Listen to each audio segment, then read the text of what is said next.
Welcome to this recorder podcast from Mollenhauer. Today we would like to look at how to oil a recorder properly. Taking care of your recorder involves impregnating the wood in certain places to protect it from the moisture generated during playing and from atmospheric humidity. Customers frequently ask us how to oil a recorder properly, which oil to use, and also about the process of oiling. We hope this video will help you to become an oiling expert. For this subject I have enlisted the help of recorder maker Vera Jahn. Vera, how do you go about oiling a recorder? Can you explain it to us in detail? Oiling a recorder isn't really that difficult. All you will require are a few utensils, the recorder of course, and then you can start. First, I would like to show you the utensils that are required when oiling a recorder. You will find the most important ones in the Mollenhauer maintenance kit. You also require a protective surface, such as a thick piece of cardboard or a paper plate. The recorder that requires oiling. A thin bottle brush, a pipe cleaner, a piece of cling film or kitchen foil, recorder oil, available from music specialist shops. Linseed oil or almond oil are the most suitable. A wooden cleaning rod, 2 cotton rags and a small brush.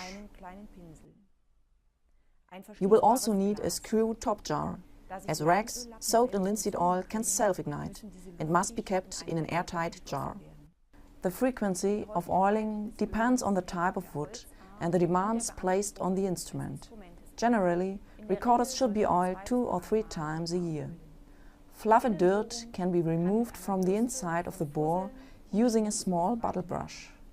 In a similar way, you can clean around the finger holes with a pipe cleaner.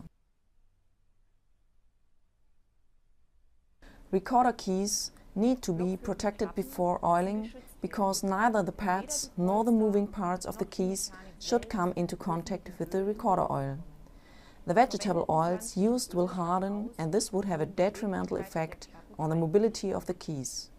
For this reason, I now insert a piece of kitchen foil between the hole and the pad of the key and fix it into place.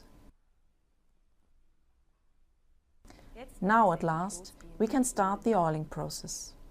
Using the cleaning rod and a small oily but not soaking lint-free cotton cloth, wipe the inside of the middle and foot joints thoroughly with oil. You can also oil the sides of the finger holes. Do this with an oily pipe cleaner. You then stand the recorder parts up so that the oil can soak in. The head joint requires particular care and attention. Hold the head joint at an angle with the beak at the top so that no oil can flow onto the block. Also, the lower end of the block must not come into contact with the oil. To prevent any oil contacting the block, measure in advance, using the cleaning rod, the length from the bottom of the head joint to the labium.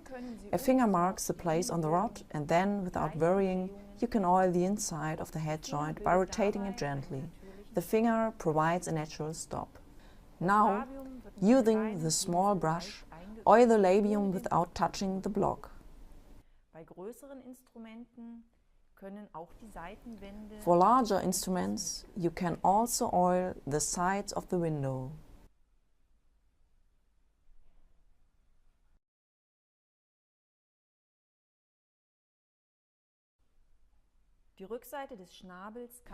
The back of the beak can be wiped with a tiny drop of oil to freshen up the wood.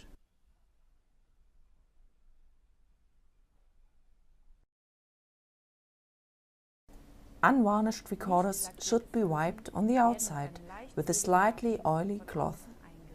This enlivens the grain of the wood and also removes some small scratches and other signs of use. Varnished recorders do not need oiling on the outside. They may be oiled on the inside, but carefully and with not too much oil. Now leave the instrument to dry for at least 10 to 12 hours, preferably overnight. For this, all parts should be left standing upright.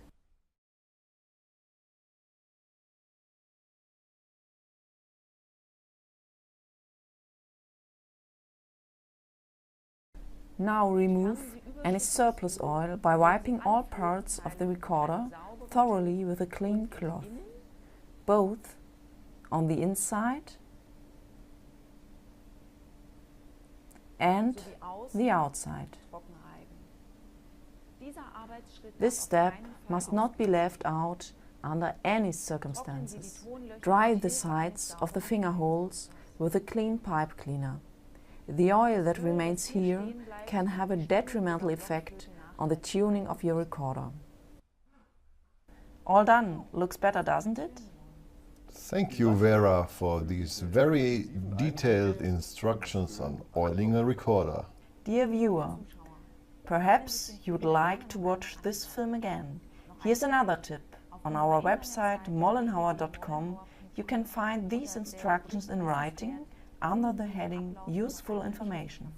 Thank you for watching and goodbye.